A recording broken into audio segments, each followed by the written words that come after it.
Oke guys, ketemu lagi dengan saya di sini di Pit ID Channel. Jadi pada kesempatan malam hari ini, sekarang malam ya, waktu saya buat video ini malam hari.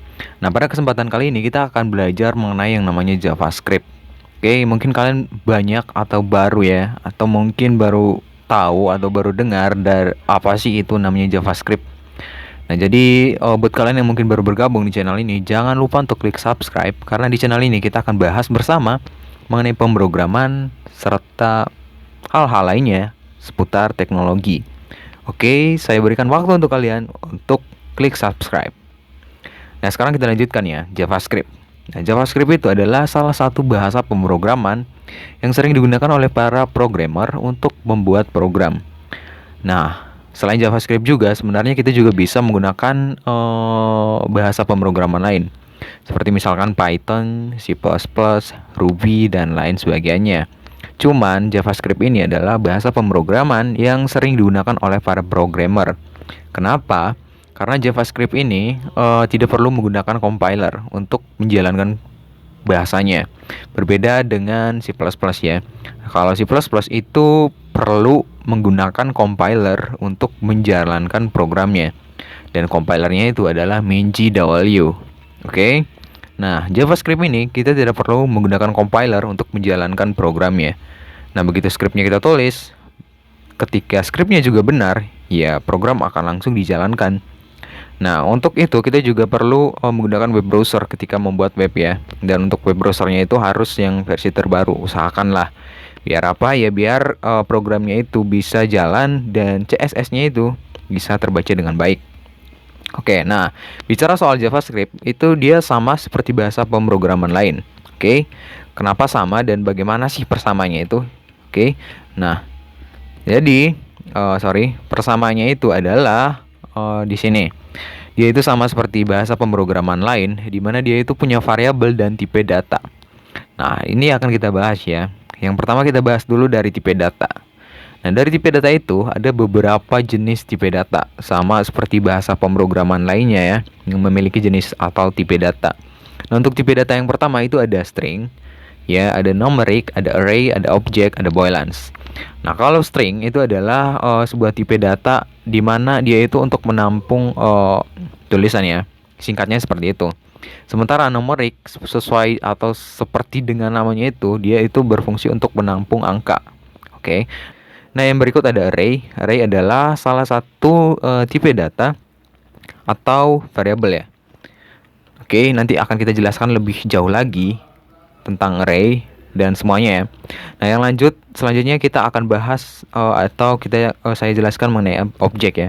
Jadi objek di sini adalah salah satu tipe data di dalam JavaScript yang berfungsi untuk mendeklarasikan objek ya. Dan yang terakhir ada di sini ada boolean. Nah, boolean ini berfungsi untuk menjelaskan atau mendeklarasikan benar atau salah ya dari sebuah program. Itu adalah fungsi dari si boolean ya. Nah, next selanjutnya variabel. Nah, sama seperti bahasa pemrograman lainnya, dalam penulisan variabelnya itu tidak bisa asal tulis ya. Nah, ada beberapa aturan yang harusnya kita penuhi. Oke. Nah, kalau misalkan kita tidak penuhi, maka ya akan terjadi error pada program yang kita buat. Nah, yang pertama itu di sini bisa kalian lihat ada nama variabel yang harus ditulis dengan huruf. Oke. Jadi nama variabelnya itu harus kalian tulis dengan huruf. Biar apa? Biar itu programnya bisa di running atau bisa jalan. Oke. Yang berikut, yang kedua di sini ada nama variabel juga dapat dimulai dengan huruf S seperti ini, atau saya sebutnya adalah $. Dan yang ketiga adalah nama variabel adalah case sensitive. Nah, jadi case sensitive di sini adalah untuk huruf besar kecilnya itu harus diperhatikan. Jadi penulisan contohnya ya, penulisan nama dengan huruf kapital semua itu berbeda dengan nama yang penulisannya dengan huruf kecil semua. Atau penulisan NIM di mana N depannya itu adalah huruf kapital dan ke belakangnya kecil semua, berbeda dengan NIM dengan penulisan huruf kapital semua. Oke, seperti itu. Nah, selanjutnya di sini adalah contoh dari variabel. Nah, untuk contoh penulisan variabel itu seperti ini. Contoh 1 ya, variabel mata kuliah, ya kalian bisa lihat lah penulisannya seperti ini. Di sini ada juga contoh yang kedua, variabel mata kuliah, pengenalan perancangan web, dan intinya penulisan variabelnya itu seperti ini ya.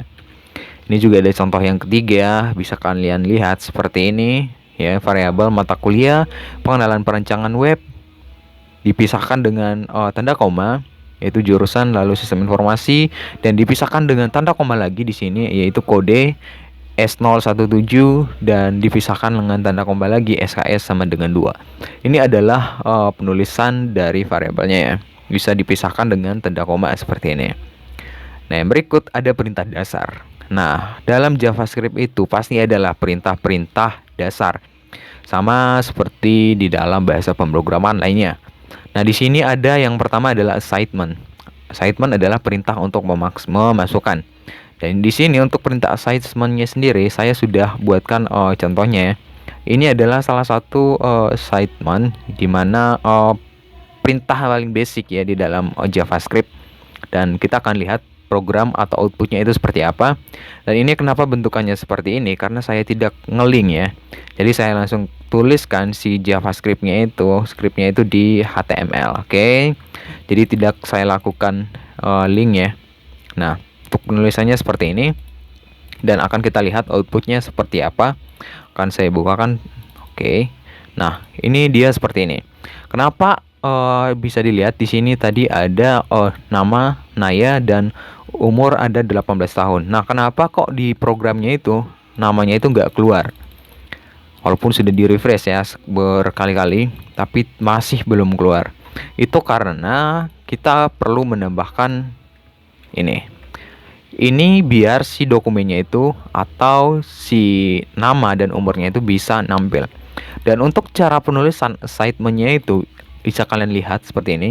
Dokumen.write lalu diikuti dengan tanda petik 2, lalu di dalamnya seperti ini. Kalian bisa lihat di sini. Oke. Ini akan saya save dengan cara Ctrl S dan akan kita refresh. Tampil ya. Jadi biar programnya itu bisa nampil, kita harus tambahkan dokumen.write, lalu bisa kalian lihat seperti ini. Nah, gimana kalau misalkan ini BR-nya ini saya hilangin? Ini akan saya hilangin. Tampilannya kayak gimana? Sebentar saya coba lihat. Nah, dia berada di sebelah ya. Sementara kalau saya taruh lagi atau saya pasang lagi, dia itu akan nampil seperti ini. Oke, jadi di sini BR-nya itu berfungsi untuk mengakhiri baris ya. Posisinya di bawah sini. Oke, seperti itu. Dan bisa kalian lihat lagi seperti ini. Untuk aturan penulisannya ya seperti ini ya.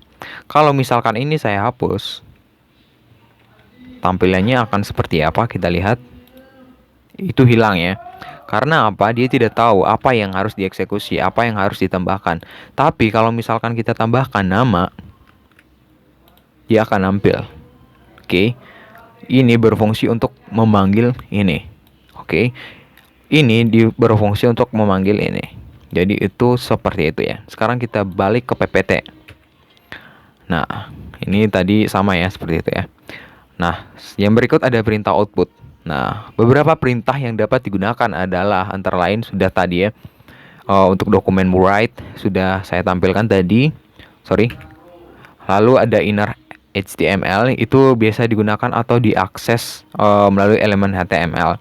Atribut ID mendefinisikan elemen HTML, sedangkan property inner HTML menjelaskan konten HTML-nya. Yang berikut ada Windows Alright untuk menampilkan data melalui Alright box. Yang berikut ada console.log ya. Jadi di sini sudah kita bahas menggunakan dokumen write.